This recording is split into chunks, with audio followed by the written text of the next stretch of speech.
May handaan nga pala dito sa bahay kahapon at may natirang isang crispy pata. Naku, napakasarap nito. Tignan nyo naman. Gagawin nating tinolang crispy pata. Nasubukan mo na ba? Tara, lutuin natin. Kitang-kita nyo naman na may papayo kami sa likod bahay. Kukuha muna ako ng 2 piraso dyan. Tignan nyo naman kung gaano ka-fresh yan. Tumutulo pa yung dagta.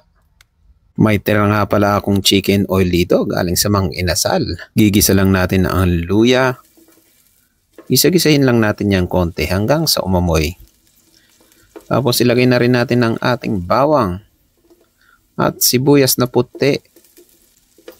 Gisa-gisa lang hanggang sa lumabas ang amoy ng ating aromatics.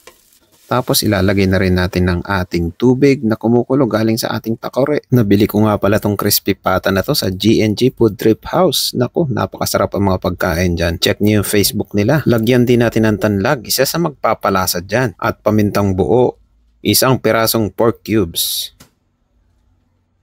Takpan lang natin yan hanggang sa kumulo at ilagay na natin ang ating fresh na papaya. Tignan nyo naman, medyo manibalang na yan. Pero mas masarap yan, manamis-namis. Dagdag lasa din yan. Ilagay na rin natin ang ating siling haba. Pakuluan lang natin yan hanggang sa lumambot at ilagay na natin ang ating pampalasa. Lagyan lang natin ng patis yan at ilagay na natin ang ating masustansyang gulay. Malunggay, syempre, pampahaba ng buhay yan. At takpan lang natin mga 2 minutong kulo at ayos na yan. Tingnan nyo naman, siguradong mapapahigop ka dito sa sarap. Ihanda mo ng sausawa mong patis at kalamansi na maraming sili at samahan mo na rin ng drinks on the side na malamig na soft drinks or juice syempre. Kaya kung may tira kayong crispy pata dyan sa handa nyo, huwag nyo na lang ilechong paksiw, pwede nyo ring tinola yan.